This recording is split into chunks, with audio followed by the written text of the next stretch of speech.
Bapa, kau setia. Bapa, kau mulia. Tenanglah jiwaku, aman bersamamu.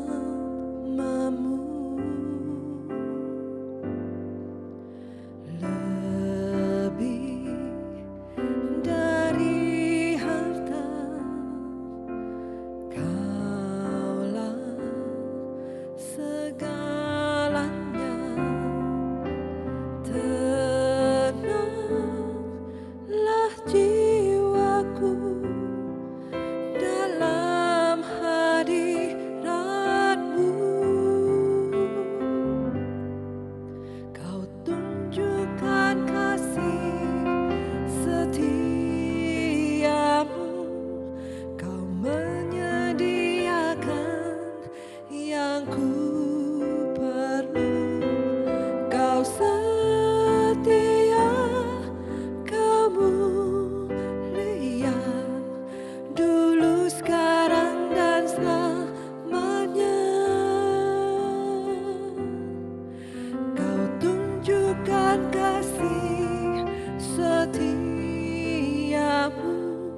Bapa kau setia.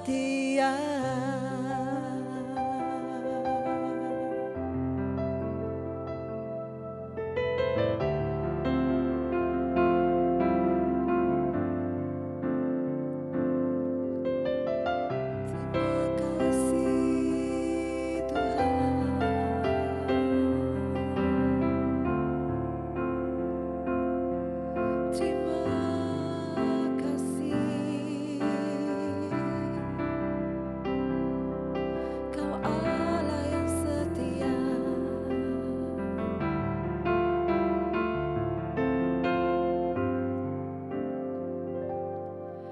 Kau tunjukkan kasih setiamu. Kau menyediakan yang ku perlu.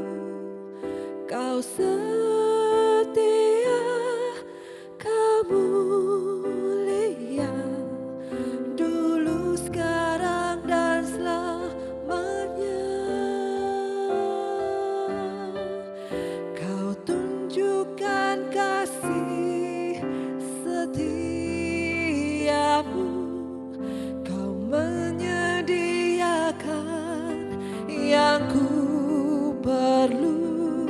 Kau setia, kau mulia, Bapa kau setia. Kau tunjukkan kasih setiamu.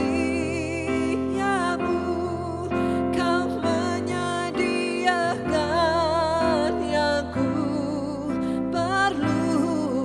Kau setia, kau mulia, dulu, sekarang, dan selamanya. Kau tunjukkan kasih setiamu. Kau menyediakan yang ku perlu. Kau setia, kau mulia, kau setia, kau mulia, kau setia, kau mulia, Bapa kau setia.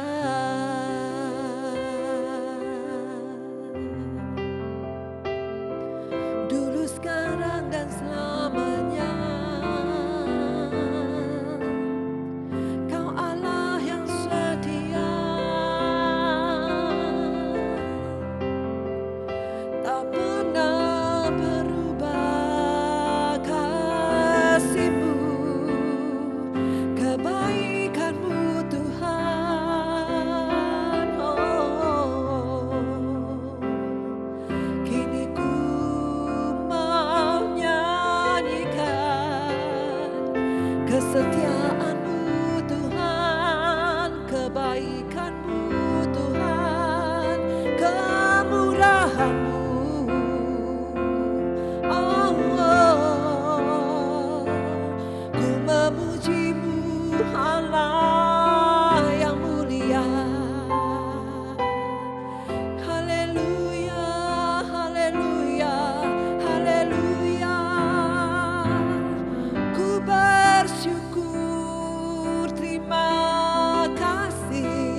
indahnya kasih-Mu Tuhan, terbukti kesetiaan-Mu Tuhan.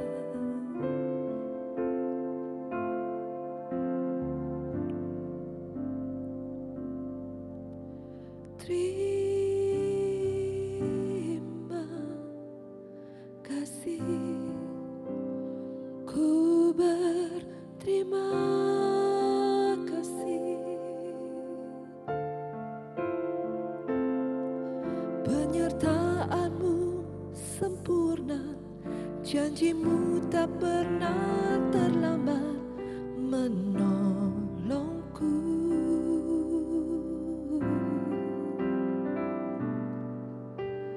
Terima kasih, ku berterima kasih buat kasih setia-Mu di dalam hidupku. Terima kasih Tuhan, terima kasih, terima kasih, ku berterima kasih. Penyertaan-Mu sempurna, janji-Mu tak pernah terlambat menolongku.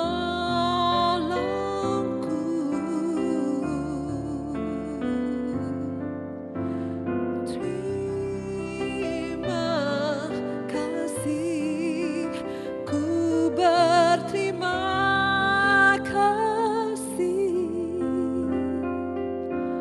buat kasih setia-Mu, buat kasih setia-Mu, buat kasih setia-Mu di dalam hidupku.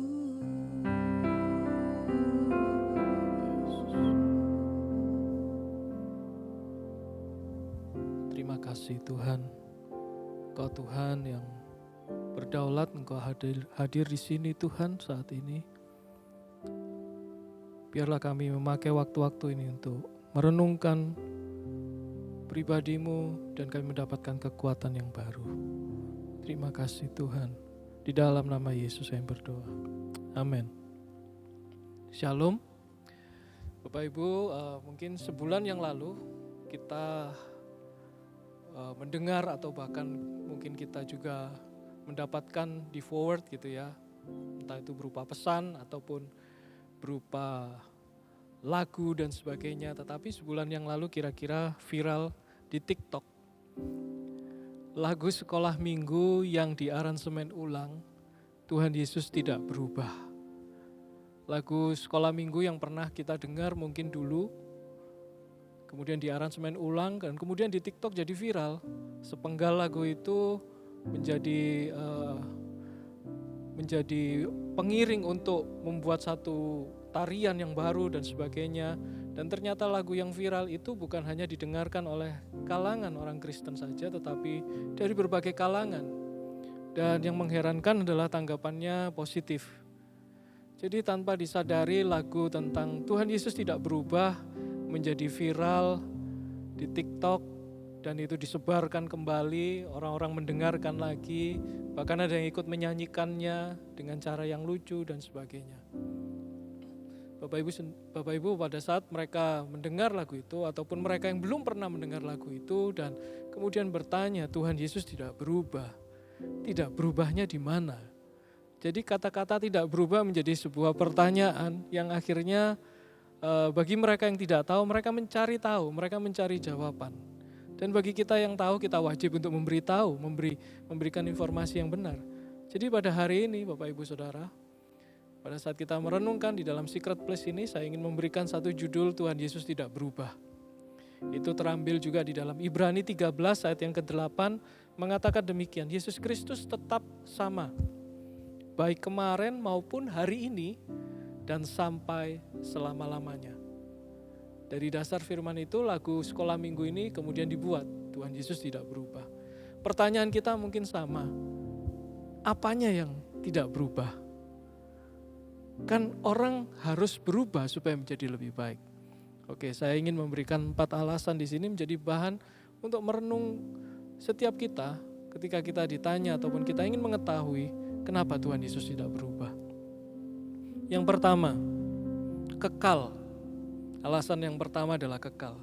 Tuhan Yesus tidak berubah. Alasan yang pertama kekal. Kenapa Bapak Ibu Saudara? Karena hanya yang fana yang perlu perubahan.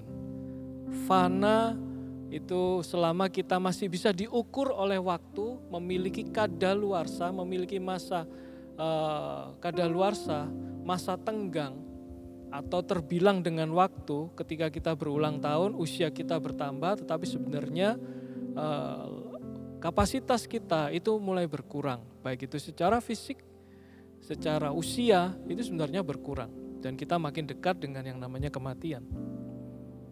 Hanya yang fana saja yang perlu berubah, manusia perlu berubah menjadi lebih baik. Dunia berubah, berubahnya apakah menjadi makin baik? Makin buruk karena semua sedang merosot nilainya. Tetapi yang kita harus tahu bahwa Kristus itu adalah pribadi yang kekal. Kekal artinya dia tidak mengalami perubahan. Di dalam Ibrani 9 ayat yang ke-14 dikatakan, betapa lebihnya darah Kristus yang oleh roh yang kekal telah mempersembahkan dirinya sendiri kepada Allah sebagai persembahan yang tak bercacat. Penulis kitab Ibrani mengatakan bahwa pribadi Kristus adalah pribadi yang kekal, dia mempersembahkan dirinya sebagai satu bentuk persembahan yang tidak bercacat. Alasan yang pertama, kita bisa tahu bahwa Yesus Kristus adalah pribadi yang kekal. Hanya yang fana saja yang perlu perubahan, manusia perlu berubah. Segala sesuatu yang ada di dalam dunia ini, yang masih di dalam kapasitas waktu, dalam lingkup waktu, maka dia perlu berubah. Tetapi Kristus adalah kekal, dia tidak berubah. Alasan yang kedua adalah dasar, Bapak Ibu. Kita baca di dalam 1 Korintus 3 ayat yang ke-11 mengatakan demikian, tidak ada seorang pun yang dapat meletakkan dasar lain daripada dasar yang telah diletakkan, yaitu Yesus Kristus. Kalau kita ingin mendirikan satu bangunan atau kita ingin membangun sebuah rumah atau properti, bangunan tinggi dan sebagainya, satu hal yang perlu dipastikan adalah kondisi tanah atau kita bisa menyebutnya sebagai fondasi. Sebelum seseorang membangun bangunan yang tinggi atau sebelum seseorang membangun rumah, maka hal pertama yang harus dilakukan adalah membangun fondasi yang kuat lebih dahulu. Membangun dasar yang kuat lebih dahulu. Satu kisah ataupun satu ikon di kota Pisa di Italia, yaitu Menara Pisa itu sendiri. Dia dibangun pada saat itu untuk sebagai satu penanda lonceng gereja. Tetapi setelah sekian tahun pembangunan maka dia bisa berubah. Terjadi satu pergeseran yang tadinya tegak lurus kemudian makin miring. Dan ternyata tanah di daerah situ mengalami satu pergerakan. Tanahnya tidak tetap, tanahnya bergerak. Maka bangunan itu, Menara Pisa itu menjadi oleng, menjadi miring. Dia tidak tegak lurus tapi dia menjadi miring. Oleh karena itu penting sekali satu fondasi yang kuat, dasar yang kuat. Kenapa Yesus tidak berubah? Karena dasar itu harus solid, harus kuat. Disebut juga sebagai solid foundation, the firm foundation, dasar yang teguh. Ketika kita tidak memiliki dasar yang teguh di dalam kehidupan ini, maka kita mudah digoyahkan oleh segala hal. Demikian juga di dalam ayat ini dikatakan bahwa dasar yang harus diletakkan untuk membangun kehidupan kita adalah dasarnya adalah Yesus Kristus itu sendiri. Kristus yang tidak berubah itu menjadi dasar yang kuat. Saya percaya bahwa setiap bangunan yang kokoh, bangunan yang tinggi didirikan di atas dasar atau fondasi yang kokoh. Alasan yang ketiga adalah arah. Kenapa Yesus tidak berubah? Karena arah. Pada saat saya masih kecil dulu, mungkin usia kelas SD gitu ya, di SD, saya suka sekali bermain dengan yang namanya kompas, Bapak Ibu Saudara. Ya, ketika tahun 80-an tentunya barang ini atau kompas ini cukup jarang ditemui, tetapi ayah saya waktu itu bisa mendapatkan ya kompas. Ataupun kita pernah belajar dulu di SD bagaimana kita bisa menentukan utara dan selatan hanya dengan meletakkan di atas air dengan gabus gitu ya. Gabusnya itu pakai jarum gitu ya, yang penting ada besinya. Maka dia akan menunjukkan utara dan selatan. Artinya ada magnet yang cukup besar di bumi ini, di kutub utara dan kutub selatan itu akan membawa besi itu untuk selalu menuju ke arah utara dan selatan. Pada saat saya bermain dengan kompas itu saya terheran-heran karena masih kecil, yang namanya jarum itu dia selalu tidak berubah, dia selalu menunjuk kepada satu arah. Dia menunjuk ke arah utara dan sisi yang lainnya adalah selatan. Jadi kemanapun kita pergi, kita hanya bisa berpatokan bahwa utara di sebelah sana, maka kita bisa menentukan yang mana timur, yang mana barat, yang mana selatan, yang mana tenggara. Bapak Ibu, demikian juga kenapa Yesus tidak berubah? Karena dia sebagai penunjuk arah, sebagai kompas kehidupan kita.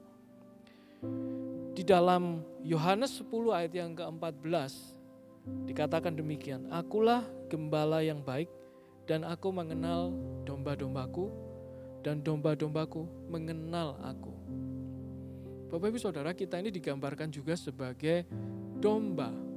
Domba adalah binatang selain dia tidak memiliki mekanisme pertahanan diri, kalau dia diserang dia pasti kalah.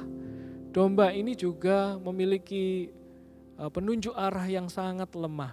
Jadi domba ini sangat mudah tersesat, mudah sekali kehilangan arah. Domba harus berada di dalam satu kumpulan, di dalam komunitasnya, di dalam gerombolannya, di dalam kelompoknya, supaya dia tetap bisa hidup.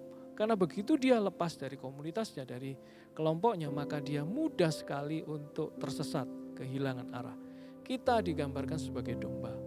Dan Kristus di sini, Yesus memperkenalkan dirinya sebagai akulah gembala yang baik. Kenapa? Karena gembala berjalan di depan, Bapak Ibu Saudara. Gembala berjalan di depan dan domba itu mengikuti gembala.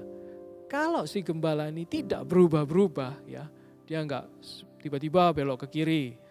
Sudah ikut semua ke kiri, kemudian dia belok ke kanan. Terus tiba-tiba dia banting lagi setir ke kiri lagi. Kemudian belok ke kanan. Maka domba ini akan mengikuti perubahan ini dan menjadi bingung. Tetapi syukur kepada Allah bahwa janji di sini dikatakan bahwa Kristus itu adalah gembala yang baik, domba-dombaku mengenal aku. Jadi hari ini marilah kita tetap memandang kepada Kristus sebagai penunjuk arah di dalam kehidupan kita. Atau pada saat ini mungkin kita merenungkan ini, kita kehilangan arah, kita nggak tahu tujuan mana yang harus kita ambil, arah mana yang harus kita tempuh. Ingat bahwa Kristus itu adalah gembala kita. Kita tinggal ikut saja, maka kita akan tahu ke arah mana yang benar. Dan di dalam 2 Petrus juga dikatakan bahwa 1 Petrus 2 ayat yang ke-25, 1 Petrus 2 ayat yang ke-25 dikatakan, dulu kamu sesat seperti domba, tetapi sekarang ketika kita mengikuti gembala kita ditemukan kembali. Jadi jelas di sini dikatakan, dulu kamu sesat seperti domba, domba mudah sekali tersesat. Oleh karena itu Yesus Kristus tidak berubah, dia tetap dulu, sekarang, sampai selama-lamanya. Yang keempat, jadi ada 4 alasan yang kita bisa belajar hari ini. Janji. Janji artinya janjinya gak pernah berubah, selalu tetap. Bapak Ibu, kalau kita janjian misalnya atau kita berjanji bertemu dengan seorang teman atau seorang yang sedang mau melakukan bisnis, kita mungkin katakan, oke, kapan kita ketemu? Oh, kita akan ketemu nanti hari Kamis. Jam berapa? Kita akan selalu bertanya. kita akan ketemu hari Kamis jam 11 siang. Oh ya, kita akan pertemuan, kita akan meeting, dan kemudian setelah itu makan siang dan sebagainya. Di mana tempatnya? Kita akan menanyakan dengan jelas. Kita tentu menanyakan arahnya, harus jalan kemana. Katakanlah ke satu tempat A. Kemudian sudah janjian jam 11 hari Kamis di tempat A. Tetapi tiba-tiba 5 menit sebelum atau pada saat kita sedang menuju ke tempat tersebut, kita sudah hampir sampai, tiba-tiba orang atau rekan yang janjian dengan kita itu berkata bahwa, oh maaf, kita ganti tempat. Atau kalau ganti tempat masih kita bisa toleransi, tetapi kadangkala ketika mungkin mendekati itu jam 5 menit sebelumnya dikatakan bahwa sorry, hari ini enggak jadi ketemuan. Maka kita harus mengubah semuanya. Terus kemudian atau mungkin dia mengganti hari, bagaimana kalau besok? Kemudian kita mengatur ulang lagi semua, dan kemudian kita janji untuk hari Jumat ketemu jam 12, katakan begitu. Tetapi ternyata setelah kita sampai di sana jam 12 kurang 5, rekan ini tidak datang, dan kemudian jam 12 lebih 10 dia baru berkata bahwa maaf, hari ini kita nggak bisa ketemuan dan sebagainya. Bapak Ibu, kalau kita bertemu dengan seseorang seperti itu, meskipun itu sebuah proyek yang besar ataupun itu sebuah kesempatan yang baik untuk kita, tetapi kalau kita mengenal seseorang yang tidak bisa dipegang janjinya, maka kita akan berpikir berulang kali untuk berjalan bersama dengan orang tersebut. Tetapi syukur kepada Allah bahwa Kristus itu adalah Yesus yang tidak berubah ini, dia bisa dipegang janjinya, bisa diandalkan perkataannya. Di dalam Ibrani 6 ayat yang ke-17 sampai 18, penulis Ibrani menekankan hal ini.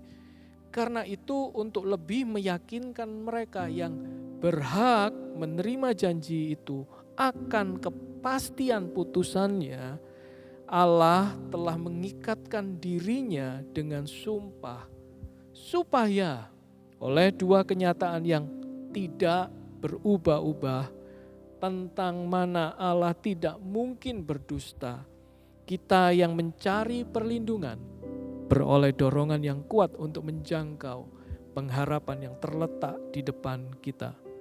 Bapak Ibu Saudara, di dalam Ibrani 6 ayat yang ke-17-18 mungkin kita bisa membacanya ulang nanti dengan pelan-pelan, karena tulisan itu diberikan kepada jemaat pada saat itu untuk meyakinkan kepada mereka. Kalau kita memperhatikan dari kalimat atau dari kata per kata, maka ada penekanan yang sangat kuat. Bagaimana Allah yang membuat janji itu, dikatakan bahkan gini, untuk lebih meyakinkan, ada kata-kata itu, meyakinkan mereka yang berhak menerima janji itu akan kepastian putusannya. Bapak Ibu Saudara, ini sudah sangat kuat. Dan kemudian untuk memperkuatnya lagi, Allah sebagai si pembuat janji itu mengikat dirinya dengan sumpah. Dan kemudian ditegaskan lagi oleh dua kenyataan yang tidak berubah-ubah. Jadi tetap gak ada perubahan apa-apa. Ditegaskan lagi tentang mana Allah tidak mungkin berdusta. Jadi ada penekanan hanya pencipta kita atau Tuhan kita, Allah kita, si pemberi janji, ingin menegaskan kepada kita bahwa dia adalah pribadi yang tidak berubah dan pasti menggenapi setiap janji-janjinya. Dan oleh karena itulah kita memiliki pengharapan kalau kita membaca ayat yang berikutnya. Kita memiliki satu pengharapan yang ada di depan. Jadi apapun yang hari ini sedang kita alami, percayalah bahwa Tuhan yang kita sembah, Dia adalah Yesus yang tidak berubah. Amin. Dulu, sekarang, dan selamanya. Jadi jika ada yang bertanya kepada kita, atau mungkin kita sedang bertanya, apanya yang tidak berubah? Maka kita minimal punya 4 alasan ini. Saya ulangi, kekal. Yang pertama adalah kekal. Dia adalah pribadi yang kekal. Yang kedua, dasar. Kristus adalah dasar yang teguh. Kita tidak akan pernah mau membangun rumah atau bangunan di atas dasar yang berubah-ubah, di tanah yang bergerak. Kita mau membangun di atas dasar atau atas tanah yang kuat. Yang ketiga, arah. seperti kompas sebagai penunjuk arah yang pasti menunjuk arah utara dan selatan. Demikian juga Kristus sebagai gembala kita, dia berjalan di depan kita. Kita domba-dombanya. Kita cuma lihat kepada Kristus saja, maka kita akan sampai kepada tujuan. Yang keempat, janji. Bahwa dia adalah Allah, si pemberi janji yang mengikatkan dirinya dengan sumpah, bahkan menegaskan lagi oleh kepastian putusannya. Dan dia mengatakan bahwa aku adalah Allah yang tidak berdusta, yang bisa diandalkan. Bapak Ibu Saudara, biarlah 4 alasan tentang Tuhan Yesus yang tidak berubah ini menguatkan setiap kita. Karena firman ini juga menguatkan saya. Menguatkan saya, memberikan penghiburan, memberikan pengharapan di tengah keadaan, di tengah suasana atau kondisi situasi yang sangat berubah-ubah dan tidak menentu. Saya punya satu jaminan kepastian bahwa Tuhan Yesus yang saya sembah itu adalah Tuhan yang tidak berubah. Mari kita berdoa. Nanti kita akan masuk dalam penyembahan dan kemudian kita kembali merenungkan. Bahkan kita membawa renungan ini di dalam doa-doa kita dan perenungan kita sepanjang hari ini. Tuhan Yesus, Engkau melihat setiap anak-anak-Mu saat ini yang sedang bergumul di dalam ketidakpastian. Satu kondisi yang membuat mereka tidak sanggup untuk mengalami perubahan yang ada di sekitar yang begitu cepat. Kuatkan kami ya Roh Kudus, sadarkan kami ya Roh Kudus bahwa kami memiliki Tuhan yang tidak berubah. The firm foundation, the solid foundation, sebagai penunjuk arah, sebagai pribadi yang kekal, yang bisa diandalkan perkataannya, bahwa janjinya adalah ya dan amin. Kuatkan dimanapun anak-anak-Mu berada saat ini, biarlah Roh Allah terus menghibur, memberikan kekuatan, dan mengarahkan diri mereka selalu kepada Kristus Sang Gembala Agung itu. Terima kasih Tuhan. Berkati setiap anak-anak-Mu saat di dalam nama Tuhan Yesus.